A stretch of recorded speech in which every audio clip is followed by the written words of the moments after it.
Alors déjà, moi, il y a une chose qui est primordiale, c'est respecter les besoins naturels des chevaux. Le cheval n'est pas fait pour qu'on lui monte dessus. Les cavalières, moi que j'accompagne, elles vont être très stressées.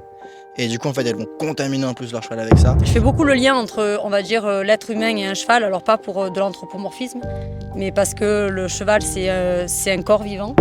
La bride, c'est un outil de travail qui permet de faire fonctionner un cheval correctement. On entend souvent les gens dire « je mets pas de bride parce que mon cheval a une bonne bouche ». Au contraire, mets-la. Ils prennent des conclusions sur des détails et au final, c'est des chevaux qui vont avoir des gros problèmes physiques au final. Voilà. Il y a beaucoup de gens qui, parce qu'ils ont un matériel adapté, font la négligence sur le travail du cheval. C'est quoi les avantages de monter en bride? Parce que les gens vont dire oui, mais si tu as une bonne main pour monter en bride, tu as la même main pour monter en mort simple. Du coup, Souvent, quand je récupère des chevaux, c'est des gens qui sont désespérés. C'est des gens qui sont désespérés parce qu'ils ont été mal accompagnés ou parce qu'ils voient le cheval comme leur nounours. Et je sais qu'à l'heure d'aujourd'hui, le mot dominance est un grand discours aussi, un grand débat. Moi, j'ai vraiment du mal à comprendre ça. Après, peut-être parce que je suis un peu naïf aussi. Mais tu t'as dit d'ailleurs un truc super intéressant, tu as dit oui, ta jument, tu sais, elle a monté encore de lait, un peu tout ça. Mais si tu la montes que comme ça, elle va se démuscler. Est-ce que tu peux expliquer pourquoi? Bonjour Marion. Bonjour. Bienvenue dans cette interview. Merci. Merci à toi de nous accueillir ici, de nous faire cette interview. On va parler de plusieurs sujets aujourd'hui et je vais te laisser d'abord te présenter ton parcours, comment tu as commencé, comment tu en es arrivé à créer cette écurie ici et pourquoi. Voilà. Alors bonjour, moi c'est Marion Ferrarini, donc passionnée des chevaux depuis toujours. J'ai démarré l'équitation à 8 ans dans un centre équestre, puis j'ai eu mon premier cheval à 12 ans. C'était un ami à mes parents qui nous avait confié le cheval que je n'ai jamais rendu et qui a fini ses jours avec moi. J'ai toujours voulu en fait, au fond de ma tête, monter mon écurie. Et j'ai toujours dit à mes parents, à 50 ans, je travaillerai à mi-temps et j'aurai mon haras à côté. À 36 ans, j'ai mon haras tout court, à temps plein. Voilà, donc j'ai démarré comme tout le monde en équitation classique avec des clubs. Une fois que j'ai eu mon cheval à 12 ans, au final j'étais un petit peu autodidacte, donc autant dire que j'ai fait des bêtises et j'ai appris sur le tas. Bien que je suis passionnée, du coup tout me passionne, donc la biomécanique, le caractère des chevaux, le comportement des chevaux, et j'ai eu la chance d'avoir mes chevaux à la maison. Donc d'abord 1, puis 2, puis 3, puis 4, puis 5. Les chevaux ont toujours vécu en liberté, toujours en troupeau, donc j'ai beaucoup appris déjà du comportement de mes chevaux. J'ai eu tout type de chevaux. Juste dans les 5, j'ai eu entier, jument et hongre. J'ai eu vieux cheval, jeune cheval, poulain. Donc voilà, j'ai déjà eu quelques panoplies de chevaux où j'ai pu bien voir les interactions entre chacun et apprendre des expériences petit à petit. Donc à ce moment-là, j'étais toujours au lycée. Donc forcément, mes parents m'aidaient pour les entretenir. Du moment que j'ai travaillé, j'ai entretenu mes chevaux et puis après j'ai commencé à faire quelques pensions pour pouvoir me payer mes propres chevaux et pour pouvoir les entretenir toute seule. Voilà, donc j'ai travaillé 10 ans avec un 35 heures à côté et 15 chevaux à la maison parce que forcément, petit à petit, des pensions qui montaient. Petit à petit, j'ai été pris de passion par les débourrages, par le dressage des chevaux, où je travaillais 1 ou 2 chevaux et pas plus, en plus des miens. Ensuite, j'ai eu quelques chevaux que je travaillais, que je revendais. Tout ça en parallèle et autant dire que ça faisait des très très très grosses journées. Donc à un moment donné, il a fallu se faire un choix. Et le choix, après des années d'expérience, je l'ai pris. Et enfin, j'ai quitté mon travail pour me mettre en tant que professionnelle. Voilà, aujourd'hui j'ai 53 chevaux et je vis de ma passion. C'est grave inspirant en vrai comme histoire. Je connaissais déjà un petit peu l'histoire du coup, mais c'est vrai que là tu t'as racheté des détails que j'avais pas. Et c'est grave intéressant. Est-ce que tu peux nous expliquer un peu c'est quoi toi ton approche de l'équitation et ta philosophie par rapport au bien-être du cheval et tout ça? Alors déjà, moi il y a une chose qui est primordiale, c'est respecter les besoins naturels des chevaux. Donc le foin à volonté, les copains et la liberté du cheval. Ensuite, ce qui m'intéresse, en parallèle du cheval, je suis quand même une fille qui aime la médecine.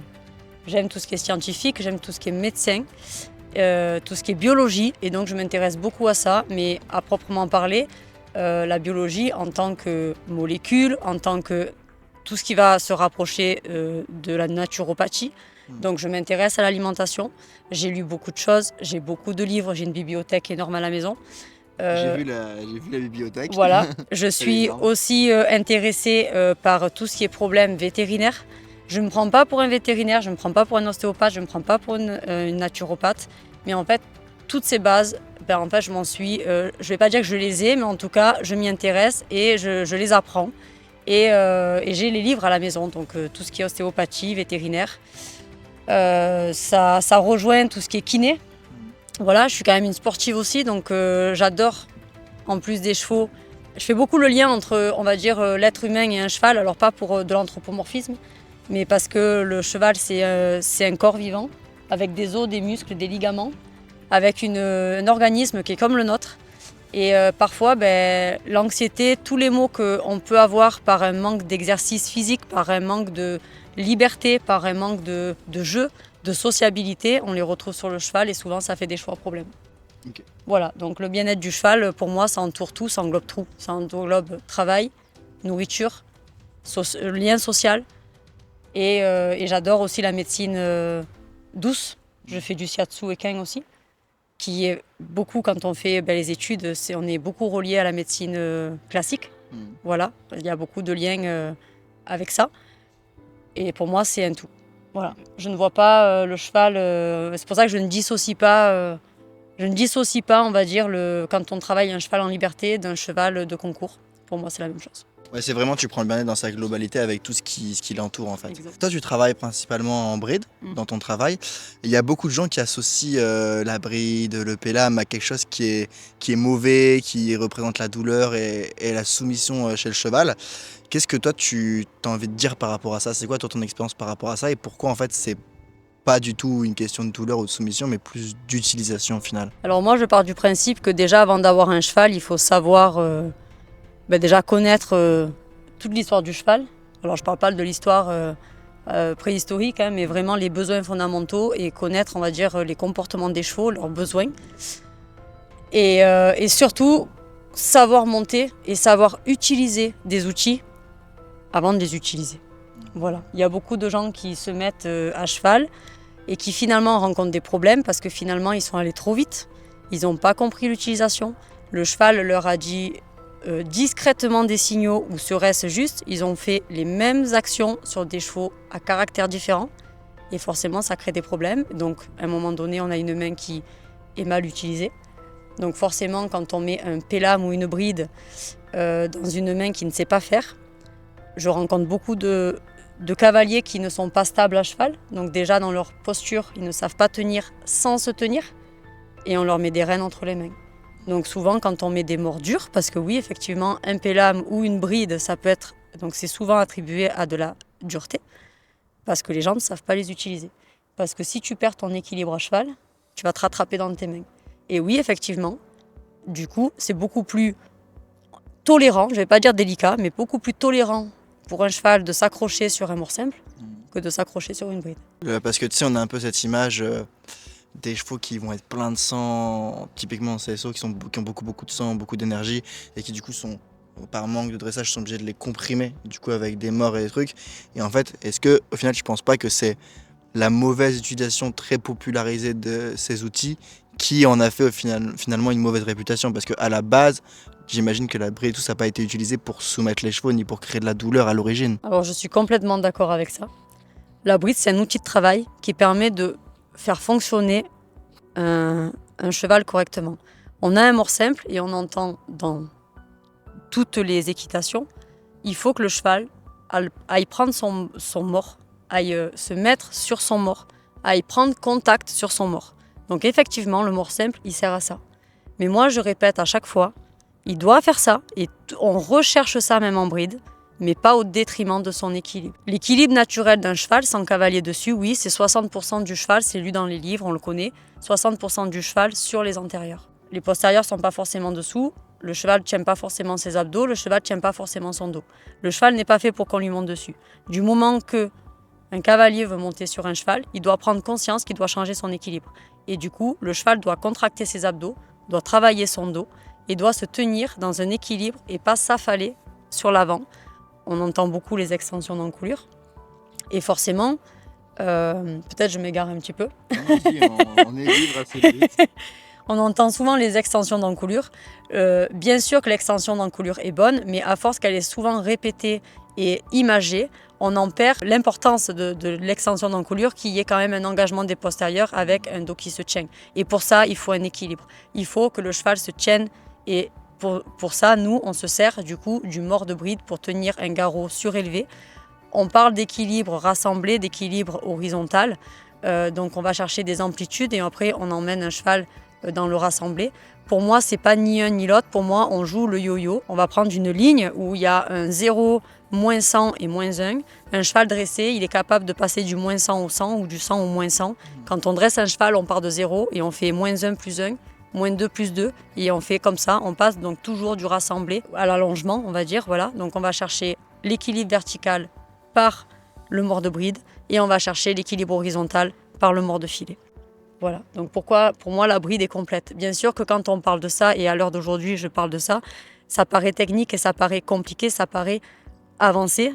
On entend souvent les gens dire « je mets pas de bride parce que mon cheval a une bonne bouche ». Au contraire, mets-la, parce que du coup, tu vas travailler ton cheval en gardant cette bonne bouche.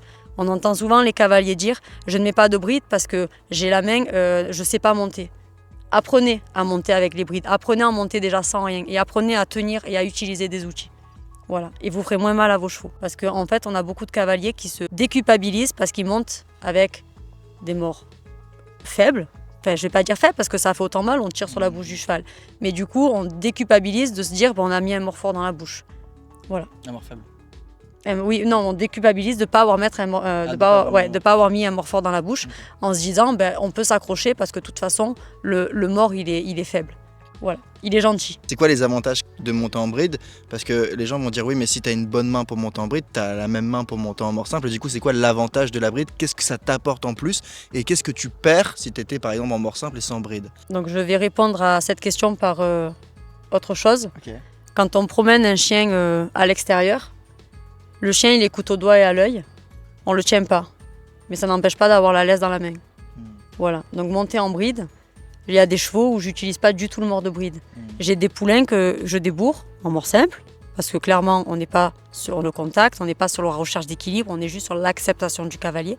Une fois qu'ils passent au travail, je les mets en bride. Mais j'utilise pas forcément le mors de bride, parce que si j'en ai pas besoin, je l'utilise pas. Je veux avoir tous mes outils pour pouvoir récupérer un cheval au moment où je dois le récupérer. Et là, ça fait des chevaux qui sont respectueux et ça fait des chevaux qui apprennent très vite et des chevaux qui ne sont pas dans l'incompréhension de pourquoi là tu m'as laissé faire aujourd'hui, pourquoi le lendemain je me prends une main plus dure, pourquoi le lendemain je prends ça, pourquoi ci, pourquoi là. Voilà, c'est de pouvoir récupérer un cheval et pouvoir éviter justement, on va dire, des désaccords le plus rapidement possible. Ok, donc en fait c'est vraiment une question de précision en fait, et de travailler avec quelque chose qui va être beaucoup plus précis par rapport à un cas précis. Ok. Est-ce qu'on peut vraiment juger le bien-être d'un cheval uniquement par rapport à son embouchure et pourquoi? Alors bien sûr que non. Le bien-être du cheval, il passe avant tout dans sa façon de vivre, mais pas que. Il y a tout un suivi. On a la façon de monter, la façon de l'alimenter, la façon, comme j'ai expliqué au début de ma vision, la sociabilité, la mobilité et bien sûr tout ce qui est ajustement de matériel. Et j'en parlais, c'est rigolo parce que j'ai eu, mes chevaux ont vu l'ostéopathe ce matin et j'en parlais avec mon ostéopathe qui me disait qu'elle a vu des chevaux qui travaillaient très bien, qui n'avaient aucun problème de dos avec des selles qui n'étaient absolument pas adaptées à leur dos. Donc leur travail compensait le matériel qui n'était pas adapté. Voilà. Il y a beaucoup de gens qui, parce qu'ils ont un matériel adapté, font la négligence sur le travail du cheval et sur la musculature et le renforcement musculaire du cheval pour qu'un cheval puisse en fait évoluer naturellement. Le problème, c'est qu'à l'heure d'aujourd'hui, l'équitation elle est divisée en deux. Il y a beaucoup de pour la bride, contre la bride, pour la liberté, pour les embouchures, pour le concours, pour le loisir. Moi, je départage pas comme ça. Pour moi, aller en concours, c'est un kiff. Aller en spectacle, c'est un kiff. Par contre, le travail du cheval, qu'il soit loisir ou concours, ça doit être le même. Parce qu'un cheval, demain, il part à la retraite, il n'est plus monté. Un cheval qui a travaillé bien, je dis bien, et respectueusement toute sa vie, il vivra mieux sa fin de vie qu'un cheval qui est déjà pas musclé et qui finalement n'aura plus les muscles pour le porter. Ouais, super intéressant. En fait, on retombe encore sur cette idée que le bien-être, c'est pas un élément isolé, mais c'est vraiment un ensemble de choses qui se doit d'être cohérent en fait. Est-ce que du coup, la bride, parce que tu vois, par exemple, j'ai jamais appris moi à monter en bride, du coup, moi, je me dis, ok, c'est quelque chose qui est réservé pour les gens qui ont déjà pas mal d'expérience et pas mal de niveaux. Est-ce que du coup, c'est vrai? Alors c'est vrai, c'est pour ça que je tiens à dire, avant de monter à cheval, il faut apprendre à monter. Avant d'avoir un cheval dans les mains, il faut apprendre à monter. Alexis, je ne sais pas si tu sais comment ça se passe à Vienne, dans Non. l'école de Vienne. Et c'est comme ça que l'équitation doit être vue. Et ça a perdu toute sa valeur. Et toute, justement, on parle d'art équestre, ça a perdu toutes ses valeurs, l'équitation, à l'heure d'aujourd'hui. Quelqu'un qui part justement à Vienne, il ne sait pas monter. Donc en fait, il apprend à monter. Donc c'est-à-dire que pendant 2 ans, le cavalier ne touche pas les rênes. Il est longé. Pendant 2 ans, il fait sa position. 2 ans, ils travaillent le renforcement musculaire sur une position sans prendre les rênes en main. On leur fait faire toutes les figures d'école, les cabrés, les croupades, les cabrioles et compagnie. À partir du moment où le cavalier sait tenir en selle et sait tenir son équilibre, il a le droit de prendre les rênes dans les mains. Encore pendant peut-être 2 ans ou 3 ans, peut-être là, j'invente les années, je ne sais pas. Le cheval travaille sur des chevaux d'école. Il apprend à découvrir toutes les sensations qu'il doit savoir reconnaître.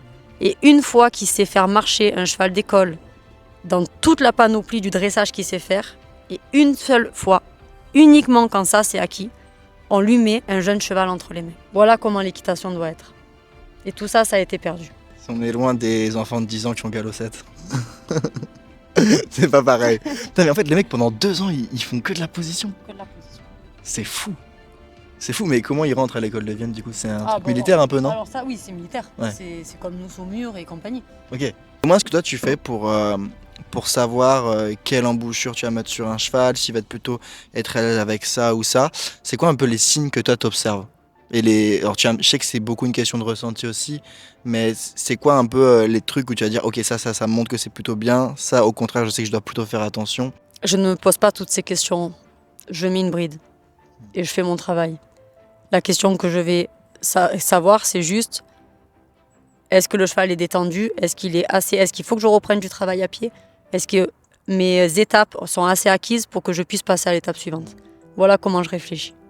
Je ne me pose pas toutes ces questions. Pour moi, le mort simple, double brisure, simple brisure, gros canon, petit canon, bien sûr que ça s'adapte à la bouche du cheval, parce qu'il y a des chevaux qui ont des grosses commissures de lèvres, il y en a qui en ont moins, il y a des petites bouches, il y a des grosses bouches. Mais honnêtement, à part la taille des morts, je ne me pose pas toutes ces questions. Tous mes chevaux fonctionnent pareil, et même mon cheval, à l'heure d'aujourd'hui, il a 7 brides différentes. Les 7 ont des morts différents. C'est tous des brides, mais c'est des morts différents. Il y a des gros canons, des petits canons. Mon cheval, il fonctionne pareil avec tout le matériel. Avec le matériel qui est différent. Il a des brides, des fines brides, des brides avec des cuirs qui sont plus larges. Plusieurs brides, pourquoi? Par pur plaisir d'avoir du matériel différent, avec des couleurs différentes et des styles différents. Okay. Et les morts, pareil, il y a des morts qui sont en acier, il y a des morts qui sont dorés, il y a des morts qui sont... voilà, je vais pas inventer, ils sont en inox ou pas, je n'en sais rien. Je ne me pose pas cette question-là. Tu te poses plus en fait la question de où en est le cheval dans le travail en fait. Exactement. Okay. La seule raison où je vais mettre un morceps, c'est quand je respecte le choix du propriétaire qui ne veut rien entendre ou qui ne veut pas, je ne rentre pas dans un débat, je travaille le cheval en mort simple. Mais si c'était mon propre cheval, je mettrais une bride. Est-ce que tu as déjà été critiqué toi par rapport au choix des embouchures que tu utilises? Et comment est-ce que toi tu réagis face à ça? J'ai déjà été critiquée et sûrement qu'on me critique encore, mais je m'en fous. En fait, je ne réponds pas à ces critiques simplement parce que les personnes sont loin en fait de comprendre mes choix, sont loin d'entendre mes choix et ils sont loin dans les connaissances aussi que je peux avoir. C'est peut-être prétentieux ce que je raconte, mais l'expérience j'en ai, des chevaux j'en ai dressé, des chevaux j'en ai travaillé, j'ai récupéré des chevaux à problème que j'ai remis. Mes chevaux, et puis de toute façon, il n'y a qu'à voir les chevaux, ça parle, mes chevaux sont tous musclés, hormis ceux qui ne travaillent plus ou qui sont montés par d'autres personnes. Mais j'ai mes chevaux qui sont musclés, j'ai mes chevaux qui fonctionnent, tout va bien. Les chevaux que je fais, que je débourre, ils sont au travail derrière et j'ai aucun problème avec ces chevaux-là. Les chevaux à problème, je les remets et j'ai pas de soucis. En fait, je n'entends pas les critiques. Toi, par rapport à ton expérience, c'est quoi le conseil que tu pourrais donner aux gens qui justement sont un peu dans cette compréhension que c'est pas forcément le mort qui fait la qualité de l'équitation, etc. Et qui du coup voudraient par exemple passer sur un travail en bride, mais qui n'osent pas le faire par peur d'être critiqués, par peur d'être jugés par les autres. C'est quoi ce que tu pourrais leur dire à ces gens-là comme conseil? Alors à ces gens-là, je ne les invite pas à y passer tout seuls non plus, parce que s'il n'y a pas les connaissances et qu'ils ne sont pas encadrés, ils peuvent faire plus de mal que de bien. Parce que c'est tout un travail, une technique et un savoir-faire aussi. Je ne dis pas que la bride arrange tout. Je ne dis pas que monter en bride, demain, on va régler tous les problèmes. Je reste toujours dans mon idée générale. C'est un tout. C'est y a tout ce que j'ai expliqué avant, mais à la bride aide à faire fonctionner ce tout. Mais il faut avoir ses connaissances, il faut avoir le travail, il faut comprendre le comportement du cheval, il faut comprendre les tensions qu'il y a, il faut savoir les muscles, il faut savoir les os, il faut savoir donner des pauses aux chevaux, il faut savoir masser les chevaux, il faut savoir... En fait, on n'est pas que dans le... Et c'est pour ça que ces débats-là, je réponds à leurs critiques, parce qu'en fait, les gens s'arrêtent à la bride, au mort simple, à la cordelette. Et pour moi, ça, c'est un détail d'un tout. Et en fait, les gens qui s'arrêtent à ça, c'est qu'ils n'ont rien compris au cheval. En ce moment, c'est beaucoup la mode des gens qui vont monter en cordelette. Et en fait, ils montent en cordelette, mais avec des chevaux qui ont le dos creux. Et du coup, ils ont l'impression d'être des bonnes personnes parce qu'ils mettent pas de trucs en ferraille dans la bouche de leur cheval. Mais en fait, ils sont en train de détruire le dos de leur cheval, en fait. Et ils en ont même pas conscience parce que pour eux, ils mettent de la... Ouais, parce que le cheval est gentil. Ils prennent des conclusions sur ce détail et au final, c'est des chevaux qui vont avoir des gros problèmes physiques au final. Si aujourd'hui, il y a des gens qui regardent cette vidéo et genre ils sont bloqués sur l'idée que c'est mal, que machin et tout, qui du coup ont des idées arrêtées un peu sur ces sujets, ce serait quoi ton message? Je n'ai pas de message à faire passer sur les gens qui sont arrêtés sur leurs idées. Je dis toujours, chacun a leur idée. Moi, j'ai mon travail, moi j'aime apprendre, j'aime transmettre. Et je m'occupe que des gens qui sont ouverts et qui se tournent vers moi. Je ne fais pas de publicité pour que les gens viennent. Si les gens ont envie d'apprendre, je suis ouverte et je suis ouverte à donner tous les conseils, je dis bien tous les conseils nécessaires à cet apprentissage. Je ne me prends pas la tête avec des gens qui ont leurs idées, chacun a leur idée et je pars du principe, moi j'ai beaucoup de respect pour tout le monde et en fait même ceux qui ont leurs idées, qui restent avec leurs idées, je ne vais pas forcément les critiquer. Moi, je fais mon chemin, ils font le leur. Ouais, donc c'est vraiment, en fait, tu cherches pas à convaincre les gens, Non. mais c'est plus, voilà, si vous voulez apprendre quelque chose, moi je suis là, je peux vous l'apprendre, quoi. En parlant justement d'apprentissage... Ouais. Dans la paix. Peaceful. Ça nous fait une belle transition sur le dressage. On a parlé un peu là des embouchures parce que c'était important pour moi d'expliquer, parce qu'en fait les gens se prennent trop la tête sur des détails alors que c'est toujours un ensemble de choses comme on l'a dit. C'est quoi pour toi vraiment aujourd'hui les principaux challenges que les gens rencontrent, que ce soit des gens qui t'accompagnent ou même des chevaux qu'on te confie au travail? C'est quoi les principaux challenges que tu vas retrouver, les principaux problèmes auxquels tu es confronté et qui reviennent assez régulièrement? Si on parle de problèmes, les principaux problèmes que je rencontre, parce que souvent quand je récupère des chevaux, c'est des gens qui sont désespérés. C'est des gens qui sont désespérés parce qu'ils ont été mal accompagnés ou parce qu'ils voient le cheval comme leur nounours. Ils voient leur cheval parce qu'un cheval, on le sait, hein, c'est en plus d'être écrit dans les livres, dans la réalité, ils sont nos émotions. Souvent, les personnes qui sont, on va dire, ils viennent se décharger sur leurs chevaux. C'est leur animal de compagnie, c'est leur bébé, c'est leur amour. Sauf qu'en fait, ils oublient que le cheval, c'est un animal de 500 kilos. C'est un animal qui a des émotions, que tout le bonheur qu'il peut nous apporter, tout ça, ça peut aussi se retourner contre nous parce que, au contraire, le cheval, même s'il y a cette empathie que nous, on peut retrouver auprès d'eux, eux, ils n'ont pas cette empathie envers nous. Eux, ils vivent leur vie. Ils acceptent beaucoup de choses de nous, ils sont très gentils, mais ils ont quand même, on va dire, leur chemin à faire. Et souvent, les gens, en fait, les voient comme si le cheval réfléchissait comme un humain.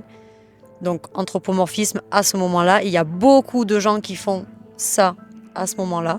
Et ils se retrouvent finalement, donc je vais prendre l'exemple tout simple, un poulain qui fait 50 kilos, qu'il est tout mignon et qui vient chercher des câlins. Le cavalier ou la cavalière va être... en fait, il va trouver ça mignon, il va trouver ça adorable, il va transposer ça où le poulain, il aime son cavalier, sauf que le cheval grandit, le cheval prend du caractère. Alors si en plus c'est un étalon et si en plus c'est un cheval d'1,70 m, à 2 ans, quand le cheval vient faire la même chose, là, les gens se rendent compte du danger, ils se rendent compte que le cheval, finalement, il vient trop près, il bouscule et quand il bouscule, poulain, c'est pas la même chose que quand il bouscule quand il a 2 ans ou 3 ans. Du coup, le cavalier finit par commencer une éducation. que le cheval ne comprend pas. Ouais, c'est déjà trop tard en fait. Et c'est trop tard. Et là, il se retrouve avec des chevaux selon le caractère. Donc des fois, ça se passe bien et des fois, ça se passe pas bien. Parce que si en plus, le caractère d'un cheval est dominant, et je sais qu'à l'heure d'aujourd'hui, le mot dominant, c'est un grand discours aussi et un grand débat. Mais oui, le cheval est dominant. Le problème encore, c'est que les gens associent la soumission et la dominance à de la violence.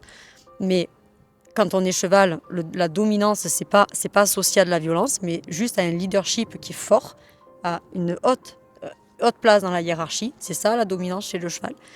Et en fait, quand le cheval a ce caractère-là, eh ben, il va renforcer ses actions en disant « mais attends, d'habitude je fais ça ». Alors, je parle avec une réflexion humaine, bien sûr que le cheval ne se donne pas cette réflexion-là. Oui. Mais le cheval va dire « d'habitude, tu me laisses faire, pourquoi là, je n'ai pas le droit de faire ?» Et donc frustration. Voilà, frustration. Ou alors, sans parler de frustration, il se dit simplement « mais je fais comme d'habitude ». Et l'humain, il va dire bah, « pousse-toi ». Et le cheval, ben non, je viens, il va pas comprendre. Et en fait, du coup, ben là rentre, alors je parle de cet exemple-là, mais il y en a tellement des exemples où après les chevaux, ben finalement, ils finissent par être, quand je dis délinquants, c'est souvent délinquants parce que les cavaliers ne savent pas mettre leur leadership, donc propriétaires, pas forcément cavaliers, propriétaires parce que même à pied ça se passe, ils savent pas mettre leur leadership. Et on se retrouve avec des chevaux qui sont dangereux, pas parce qu'ils sont volontairement dangereux, mais parce qu'ils ont peur, parce qu'en fait, ils n'ont pas de cadre et parce qu'ils savent pas les limites, ils n'ont pas de code, ils n'ont pas de limites, ils n'ont pas de leadership, ils respectent aucun leadership. Dans le troupeau, je remets toujours, justement, et c'est là où tu vas comprendre, le dominant, enfin le leader, c'est lui un petit peu qui va aller voir ce qui se passe quand il y a un danger. Donc, bien sûr que la première réaction, ça va être, voilà, il y a quelque chose qui tombe, tout le monde part, tout le monde prend la fuite. Tout le monde prend la fuite, mais du coup, hop, le dominant, paf, il va s'arrêter et il va regarder, et il va analyser. Au moment où le dominant fait ça, il y a tout le troupeau qui s'arrête de courir. C'est pas forcément le dominant qui va aller voir, tu peux avoir un plus curieux que le dominant, ou alors le dominant qui va y aller, mais en fait, c'est lui qui donne le sens.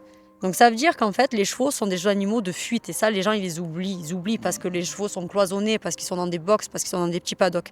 La première réaction d'un cheval, c'est de fuir. Donc le cheval, s'il n'a pas de code, s'il n'est pas rassuré, sa première réaction, ça va être de fuir. Et le problème, c'est qu'avec les gens, quand le cheval qui est finalement chaud, le cheval qui est finalement dans la fuite dangereux comme les gens le voient, c'est juste un cheval qui ne sait pas canaliser ses émotions juste parce qu'il n'a pas de repère et parce qu'il est face à quelqu'un qui croit lui dire tout va bien, mais il lui montre que tout va mal. Ouais. Voilà. Mais c'est essentiellement, moi je parle beaucoup avec les gens que j'accompagne qui ont du coup en fait des chevaux qui savent pas gérer leurs émotions, c'est ça la plupart des gens que j'accompagne. Et en fait, bah oui, il y a ce cas de oh, c'est mon bébé, c'est mon doudou, pauvre petit être en porcelaine que je ne veux pas briser. Et où alors il va y avoir ce truc de j'ai peur de mal faire, j'ai peur de le brusquer, j'ai peur d'aggraver la situation. Du coup, les cavalières, moi que j'accompagne, elles vont être très stressées. Et du coup, en fait, elles vont contaminer en plus leur cheval avec ça. Et donc, non seulement ça règle pas le problème émotionnel de leur cheval, mais en plus, ça leur empêche de prendre le leadership. Et du coup, comme le cheval se retrouve sans leadership, en fait, il est sans un cadre rassurant, en fait. Parce que c'est quelque chose qui, oui, nous permet de nous mettre en sécurité, etc. Mais c'est aussi quelque chose qui permet au cheval de lui-même se sentir rassuré et guidé et en confiance, en fait. Toi, qu'est-ce que tu penses de ça, du coup ? Je suis d'accord avec ça. Je suis d'accord avec ça. Après, comme je dis, il y a beaucoup de gens qui malheureusement achètent des chevaux sans niveau, sans connaître. Ils apprennent sur le tas, ils ne sont pas forcément bien encadrés. En plus, avec justement toutes ces guerres des réseaux où il y a le pour, le contre, de bien faire, de mal faire, ils n'osent pas des fois mettre des cadres parce qu'ils vont être mal vus, parce qu'ils vont être critiqués. Donc ça fait beaucoup de dégâts aussi. Mais j'ai eu affaire à certains cavaliers où j'ai été crue dans mes paroles parce qu'ils m'ont dit je veux tel cheval et je n'ai pas tel cheval. Et en fait, je lui ai dit oui, tu n'as pas tel cheval, c'est à toi de changer et c'est à toi de réagir comme ça avec ce cheval-là. Et ils me disent, c'est pas le cheval que je veux. Et en fait, ma réponse, c'est soit tu changes, soit tu le vends. Ouais. Parce qu'à un moment donné, tu as acheté un cheval qui a un caractère, qui a une entité, tu peux donner une éducation que tu veux, mais le cheval, il est... En fait, on ne change pas, comme on dit, le naturel revient au galop et on ne changera pas un cheval comme on ne change pas un humain. On peut avoir une éducation, mais l'identité, le tempérament, le caractère, il est là et il faut faire avec. En fait, c'est un peu cette idée de si tu veux que les choses changent, il va falloir toi changer les choses. Si on revient un peu plus sur la partie plus du coup vraiment dressage technique, parce que là on a parlé des problèmes du coup principaux qui, effectivement, si ça va pas dans le comportement, ça ira pas dans le dressage. D'un point de vue plus technique, vraiment biomécanique, équilibre, etc. Parce que oui, du coup, le grand challenge du dressage, si je dis pas de conneries, c'est de rétablir un équilibre où le cheval peut nous porter et non nous transporter. À- Du coup, par rapport à ça, on fait souvent face à des problèmes. Les problèmes qu'on va souvent voir, ça va être des chevaux qui se renversent, et du coup qui vont mettre la tête comme ça, ou d'autres qui vont venir s'appuyer, ou des chevaux qui vont être mous. Toi, c'est quoi un peu ton approche, ta réflexion par rapport à ces problématiques qui, je pense, du coup, sont des problématiques que quand tu as des chevaux en rééducation, tu peux être confronté. Alors moi, je dis toujours, parce que tu vois, encore là, tu viens de parler d'un problème tête en l'air, tête en bas. Tête en l'air, tête en bas, c'est le même problème. Le cheval ne se porte pas, n'a pas d'abdos et n'a pas de dos. Le problème d'aujourd'hui, c'est que les gens voient la finalité, ils veulent un travail fini. On sait très bien que la belle équitation, c'est ne pas bouger à cheval, ne pas avoir de main. Que finalement, aux yeux de tout le monde, le cheval fait ça tout seul, que le cavalier ne bouge pas. C'est là où on a atteint justement le must du dressage, de se dire que tout est facile. D'accord ? Moi, je dis, il faut le chemin avant d'en arriver là. Et le problème, c'est que les gens, ils acceptent pas en fait ce chemin-là. Donc moi, ça m'arrive de monter pendant peut-être 2 mois, 3 mois, le temps que le muscle se fasse, selon le problème qu'a le cheval, si c'est de la raideur, si c'est ci, si c'est là, de monter un cheval qui va mettre la tête en l'air, peut-être pour passer une transition montante, parce que il a besoin de son balancier d'encolure pour pouvoir le faire. Ça m'arrive justement de monter des chevaux qui, pendant longtemps, vont s'écrouler sur l'avant.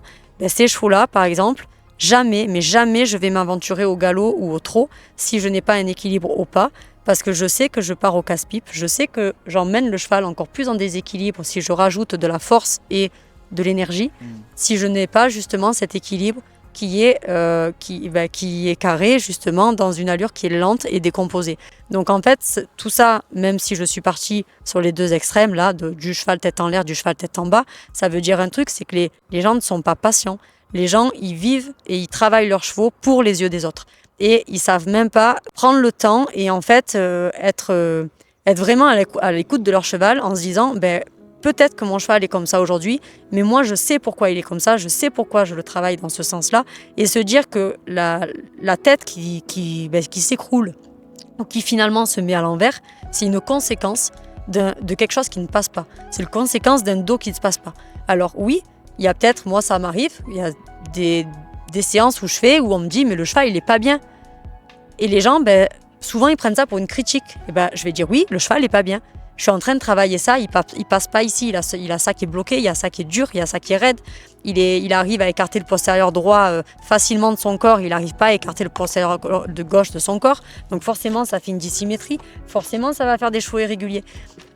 À un moment donné, quand demain tu veux faire un grand écart, un gymnaste, il va faire un grand écart et on va dire le but ultime, c'est d'arriver à toucher le sol dans son grand écart. Et là, on a le travail fini, donc on reprend le travail fini du cheval. Mais sauf qu'avant d'en arriver à faire le grand écart, peut-être qu'à un moment donné, il faut pouvoir étirer les muscles et on ne va pas forcément travailler le grand écart pour en arriver au grand écart. Le problème, en fait, c'est que les gens voient trop la finalité sans prendre conscience que c'est un processus. Exactement. En fait. Et ça, moi, je l'ai vraiment vécu, notamment dans le travail avec Gillica. C'est que tu vois, il y avait des moments où elle explosait, etc. Et les gens, ils disaient, oui, c'est n'importe quoi, c'est scandaleux. Mais en fait, les gens, ils comprennent pas que c'est pas un one shot, mais que c'est vraiment un processus. Et encore plus quand tu as des mauvaises habitudes, quand tu as du traumatisme, tu as tout un travail de déconstruction avant de devoir reconstruire. Parfois, quand il y a des problèmes dans le dressage, donc on en a parlé, les chevaux qui vont lever la tête, on va mettre une martingale, le cheval il se met pas sur la main, on va mettre des rênes allemandes. Qu'est-ce que tu penses de ces stratégies de mettre des orainements et trucs comme ça pour régler des problèmes? Est-ce que c'est quelque chose que toi tu utilises? Est-ce que c'est quelque chose que tu as utilisé? Et c'est quoi ton avis là-dessus? Alors moi, c'est du cache-misère. Voilà, tout simplement.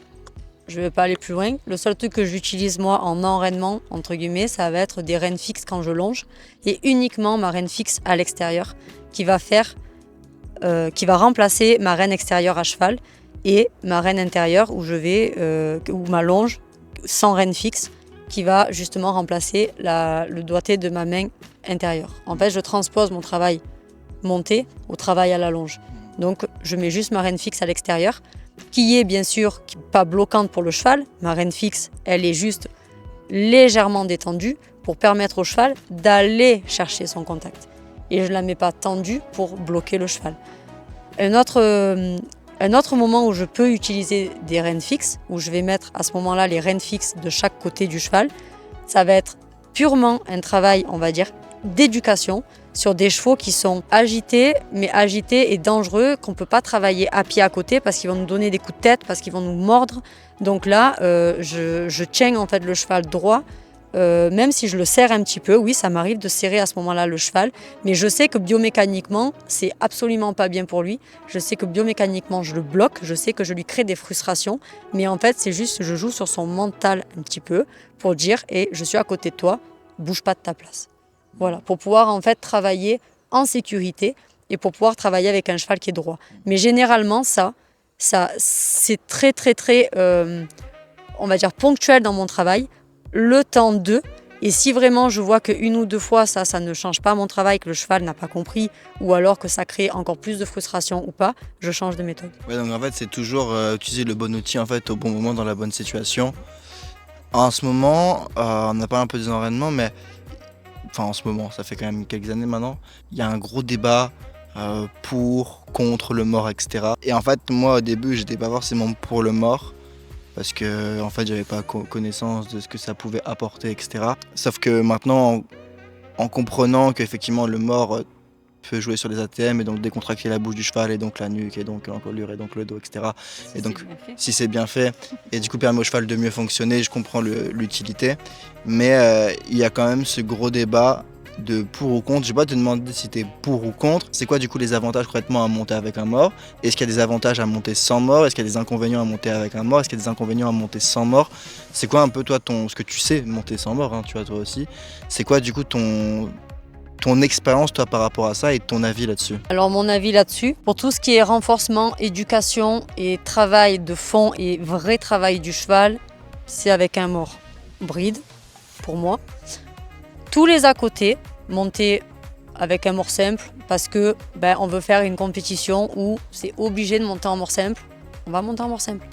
Faire du travail en liberté, monter mais on va dire en cordelette, pour du spectacle, pour se faire un kiff, pour des photos, pour se dire je fais ma petite balade, mon cheval est assez dressé, je me le permets. Mais par exemple, je prends un exemple, ma jument, je la sors en extérieur, je la sortais parce que ça fait un moment que je la monte plus, mais je la sortais en extérieur en cordelette. Mais ça m'a jamais empêché de faire son travail en bride. Parce qu'en fait, j'avais ma partie balade, mon petit kiff, parce qu'elle s'en fout, puisque dans tous les cas, qu'elle ait le mort dans la bouche ou pas le mort dans la bouche, comme je tire pas dessus, c'est pour elle, il n'y a pas de différence. Elle n'est pas plus contente parce que je vais la mettre en cordelette, c'est moi qui suis contente. C'est moi qui suis contente aux yeux des autres de me dire « Ah, je fais l'Amazone et je me fais mon kiff ». Je me le permets parce que ma jument est dressée.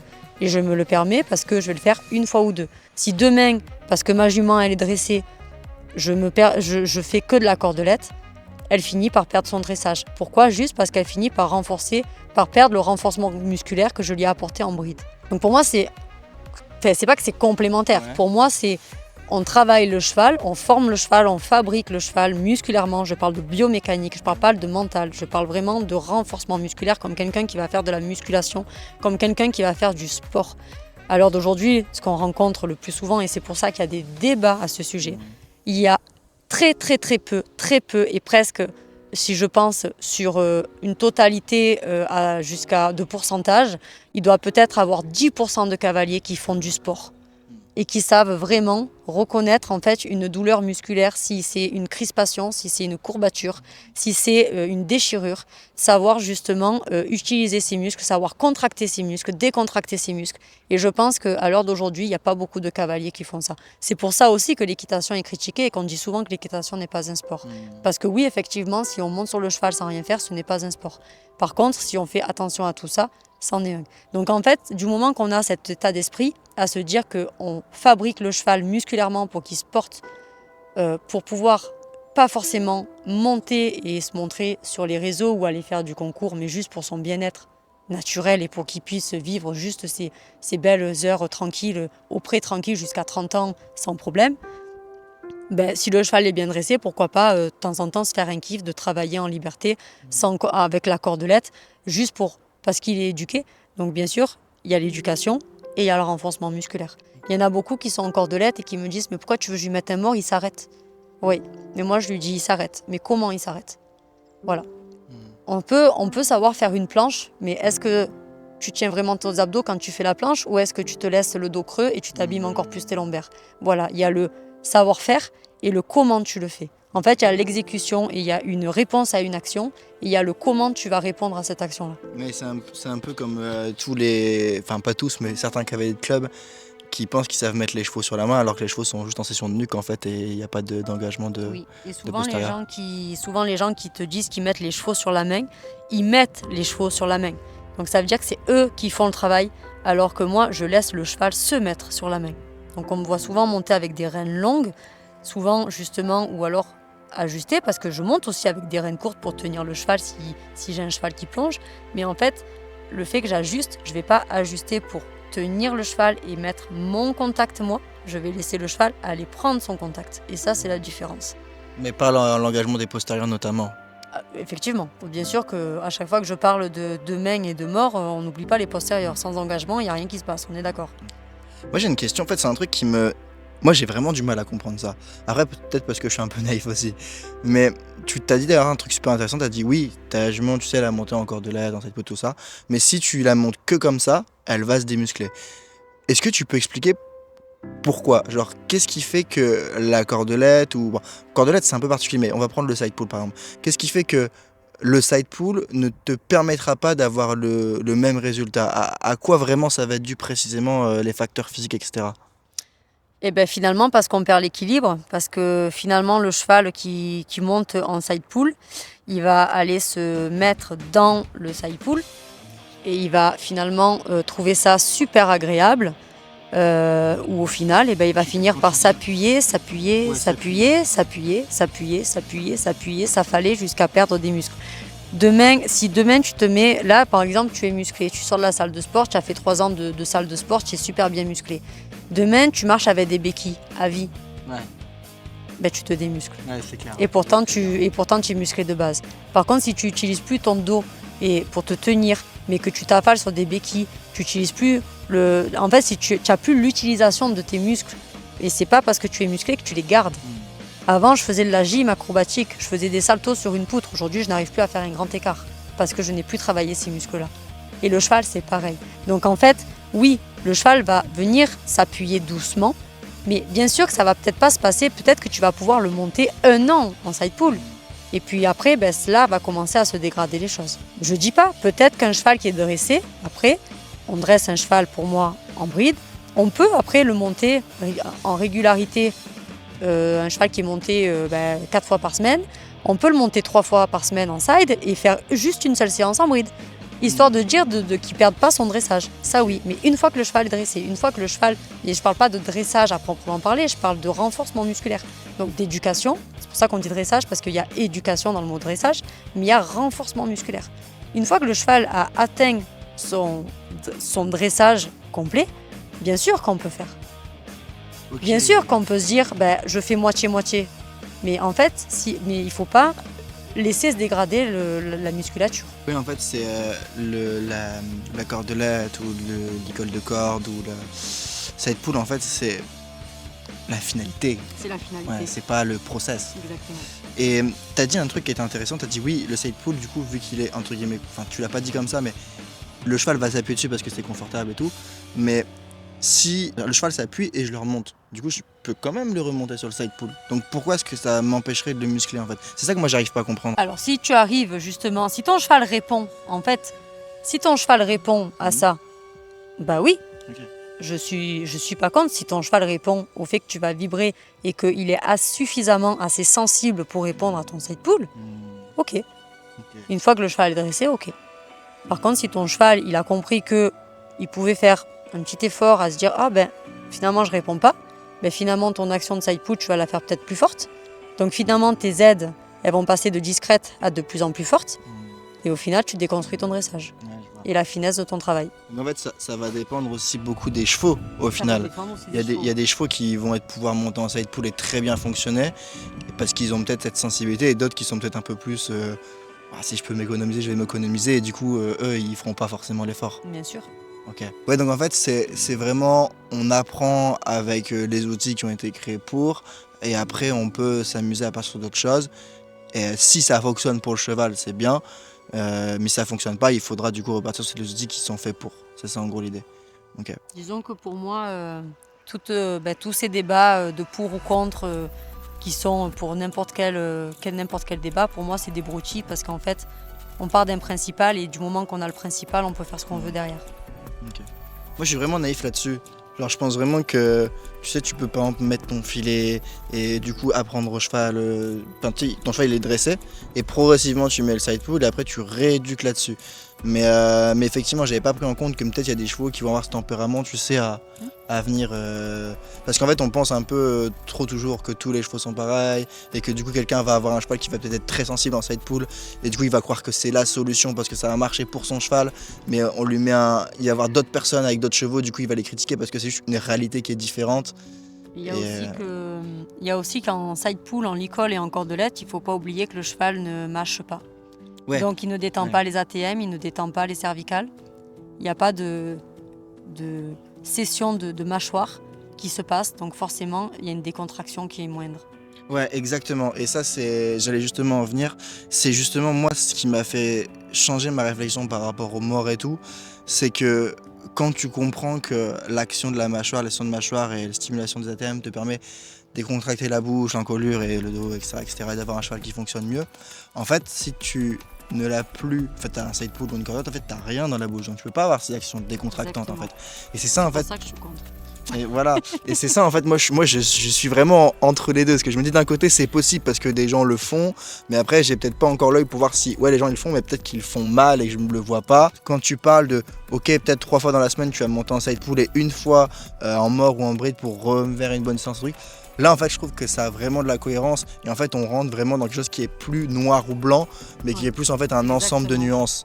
Exactement.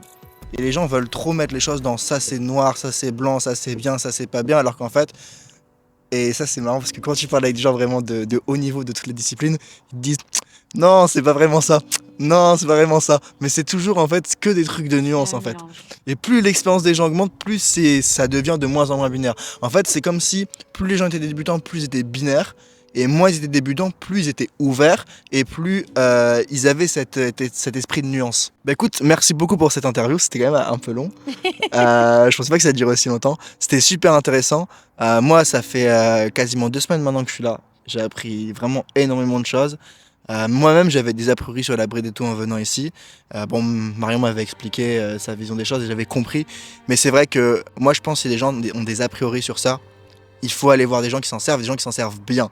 Il faut venir voir les chevaux, il faut venir voir le travail des chevaux, il faut venir voir les conditions de vie des chevaux. Et moi, ce que j'ai vu cette semaine, même si des chevaux étaient montés en bride ou en prime, j'ai vu des chevaux qui fonctionnaient bien, qui étaient tous musclés, qui avaient du respect pour l'humain, qui n'étaient pas éteints pour autant, qui avaient de l'expressivité, qui avaient de l'émotivité. C'est ça.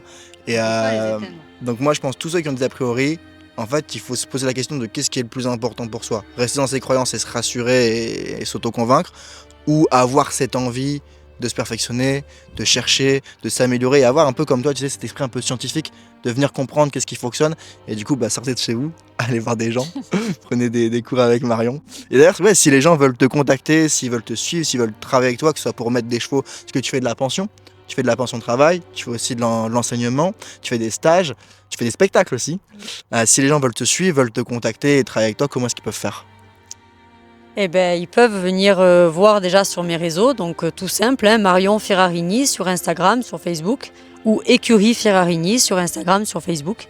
J'ai mon site internet aussi qui est www.écurieferrarini.com où vous trouverez mes coordonnées. Et tu fais aussi de l'élevage, si je dis pas de bêtises. Un petit peu. Pour toi, pour moi. C'est un élevage privé. Voilà, c'est un élevage privé. Je fais mes chevaux, je fabrique mes chevaux. Voilà, merci beaucoup pour cette interview, même pour l'accueil pour les 2 semaines, c'était génial. C'est pas encore fini, il reste encore 2 jours, enfin 1 jour à peu près, mais franchement c'était génial. Allez voir son travail, renseignez-vous. Moi au début, peut-être que vous regardez cette vidéo, vous avez un peu des croyances sur le mort, sur la bride et tout, et j'ai été comme vous, et il faut avoir cette idée et on n'a pas la vérité absolue, personne n'a la vérité absolue, mais il faut faire ses expériences, il faut regarder et au final, moi j'aime bien dire souvent c'est le terrain qui parle.